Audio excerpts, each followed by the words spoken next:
So what a wet day it's been. Now, Stefan and I have been doing much research of late, and the research that we've been doing on brain sizes has fascinated us to the point of, well, overwhelmingness. Look how overwhelmed Steph is.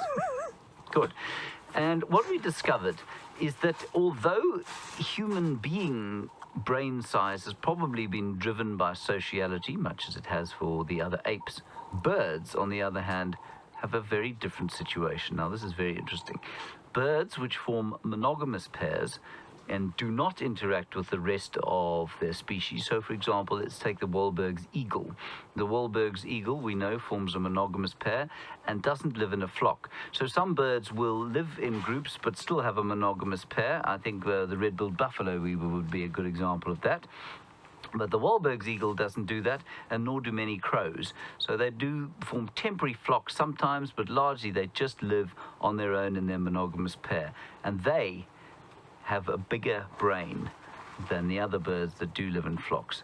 So it's quite the opposite in the birds, and it would seem, therefore, that there is some kind of very complicated interaction going on in a monogamous pair of birds, and although they look simple from the outset or from the outside, inside there's obviously quite a lot of complicated interaction going on, and that has driven the larger brain size of monogamous birds. Isn't that fascinating? Well, I think that touches on something that we were talking about a little bit earlier in terms of instinct. Are we instinct driven was a question that came through a little bit earlier, and I think the instinct to partner up is probably good here. I mean, if it's an indication of intelligence, why wouldn't it be? An instinctual drive for us to want to partner up, I suppose. James has a theory on that, but I think it's all one in the same thing, I think, really. The urge to partner up versus the reason. Yeah. Safe to say that, yes, I mean, we do have an urge to partner up, but there is a reason that we call a human being a nominally monogamous species. So, in name, we're monogamous, but are we monogamous in practice? This great mystery you will find out about after our short break. So don't go anywhere. We will talk about monogamy shortly.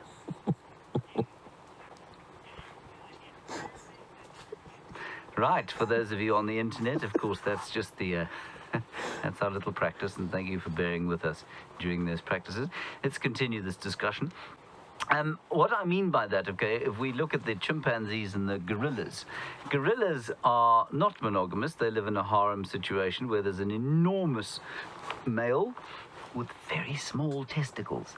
And proportionately, a gorilla, I'm being serious, a gorilla has minute testicles. And at the other end of the scale, we have the bonobos, which are, well, they're like free-loving hippies, basically. They mate with each other, male or female, hither and yon, all over the place.